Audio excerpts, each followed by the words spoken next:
What's a company secret you can share now that you don't work there? I used to work for a company that rhymes with Muzzbeat, and we used to have somebody post this question every few months for material for one of our clickbait articles. You made me search for ops history, and she's full of AskReddit questions made to write clickbait articles. Oh no. Used to work at a graphic design firm. All our Adobe software was pirated. From what I've heard about Adobe, if I was in that game I'd be pirating too. Back when Photoshop came out, it put a lot of the old school lithographers out of business. My dad was one of these. When he got laid off, he copied the stack of floppy disks with Photoshop on them, bought an Apple computer, and started his own company. I used to work surveillance at a casino. From something like 3 stories high ceiling, we could zoom in on money on the table games and read the serial numbers of the bills. We could see the pips on the dice.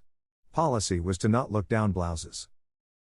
This is true and also very annoying because I work on the floor and the guys in surveillance can't be bothered to do their job and give us a lot of HRMM, can't really see anything when we call them. They're busy looking down a blouse. Government-funded refugee advocacy agencies at a time were approving a disproportionate amount of young women, 18 to 25, from Syria and Iraq with sexual assault history for their services. Upon further investigation, my team discovered consultants from said agency were engaging in sexual relationships with these girls. They were denying them opportunities of employment to keep them in financial destitution purposely. When the girls became desperate, the offer of private prostitution was made by the consultants. I whistle-blew to the organization heads. They thanked me and the consultants were gone the next day. Huge meeting with senior board, apologies, this isn't the way we do things. Speech blah blah blah. And within 3 months me and the other 6 other complainants and investigators had all resigned from the company for different reasons. On paper it looks coincidental, in reality we were all individually pushed out. 2 of the consultants that we uncovered were doing the worst were not fired. They were given the option to resign and are currently working at other agencies with vulnerable young women. You should definitely go to the media with this. This is absolutely disgusting. PBS Frontline had coverage of what sounds like a similar scenario about a year ago. U2.B. Maple sap can be trucked in from other states, and where it's turned from sap to syrup decides on the state it comes from, not the location of the trees. You need a maple syrup cartel, like in Quebec.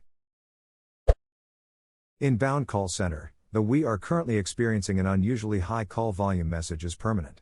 They just didn't staff adequately. Also, I suspect the menu options have not recently changed. Olive Garden breadsticks are just Franz brand breadsticks, garlic salt, and butterata. It's margarine, not butter. I forgot there is a difference. Yeah, but I'm not buying Franz sticks when Olive Garden will give me an unlimited amount that are already prepared. I worked as a dog groomer for a summer. We gave your dog a treat even if they weren't good. If you don't hear music when you're supposedly on hold, the operator simply muted their mic and can still hear you. I've heard interesting and damning things while they thought I couldn't hear them. I was setting up a new account with the phone company, back in the landline days. I think the operator meant to mute her mic but didn't. She had to do some stuff in the background while I was supposed to be on hold or something. I could hear her typing, but at the same time she was telling someone in her office about a party she'd been to the previous weekend. It was hilarious, both her story, the situation in general, but I couldn't laugh out loud. I had to stifle myself to hear the end of the story. I once worked at a call center for Disneyland, booking vacation packages. One of my first calls, my first day on the phones, went something like this. Hi, I'm looking to visit on June 18th, 2 adults and 2 children. Oh shit, hang on a second, 911, what's your emergency? Okay, one moment. Anyway, 2 adults and 2 children, arriving June 18th. 911 operators are a different breed. You get non-stop calls from people having the worst days of their lives. When your caller isn't having a bad day, you get to punish them for abusing 911.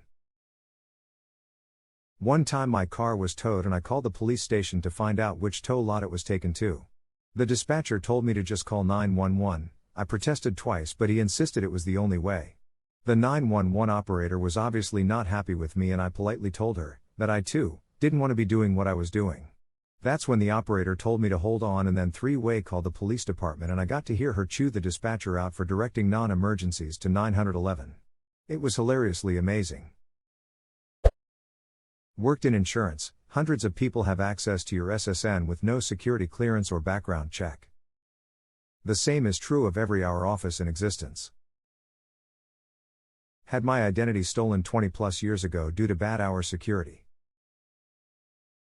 Literally everything about SSNs piss me off. What part of not for identification does the government not understand? They really need to create a new system. Worked at a major cable ISP in their 4 billing cycles. They upgraded the billing system, but did something wrong, and all but the current cycle got a late charge. But instead of fixing it immediately, we were told to credit their account if the customer called in. I did the math, and for the size of our city, and the 34 of people wrongly charged, it was over 1 million used. Most people just pay their bill and don't look to close. Edit, it was Time Warner, which was bought out a couple times in my area. Comcast. They do this all the time. Not really worth the hour plus it takes on the phone for them to not steal from you, but it's worth it to them to steal from thousands of people. Arby's manager replaced the expiration stickers on the bread with new ones. I guess so the bread would last longer that way. I threw out 100 plus pitas with green fuzz on them after checking the manager's work. Yep, Subway manager used to do similar. Prepped all the veggies and meats, like way over prepped, and everything went out. Most things last 2 days. Lettuce after a couple of days becomes a slimy sludge. They basically wanted me to replace all the date marking stickers and call it a day. Not only was it horrifically bad, it was time intensive. But I wasn't having it, I discarded all of it, bins of waste. I told the area manager. Nobody did anything, just said be quiet. Then the manager disappeared off the face of the earth, thankfully for our sakes. Then the manager disappeared off the face of the earth, damn. Subway doesn't mess around. Haven't seen Jared in years either.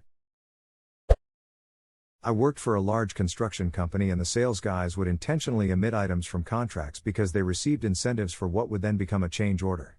Me, you forgot to include any framing in this contract, sales weasel. Oh, I guess it's a change order then. Customer cries. I worked for a restoration company. One time an elderly woman called them to clean her house. She was a hoarder or there had been a fire. I can't remember. Anyway, the company charged $57,000 for the work to be done, but in actuality they couldn't even get the charges to add up to $20,000. She couldn't file this on her insurance. There are other examples of gross overcharging, but this is the worst I know of that wasn't on the large loss side. The lesson here: if you have water, fire, mold, or hoarder damage and call in a company to clean it up, go through every line item on the invoice.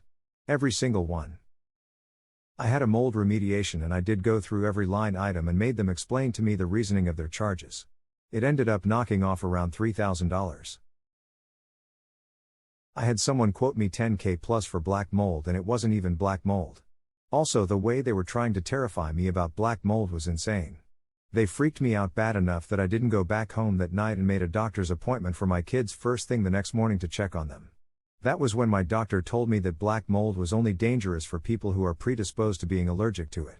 That it would cause asthma flare-ups and different things like that, and since we had already been staying there for a month with no issues, we probably didn't have an allergy to it. He said that as long as we wore a face covering we could clean it up ourselves and not worry too much except maybe having minor allergy symptoms. The company that gave me the estimate was so predatory and literally made us fear for our lives and safety. He also was trying so hard to have us start on the work immediately before even having proper testing to let us know what kind of mold it was. We ended up cleaning it up on our own. Edit, just want to add I am not a mold expert.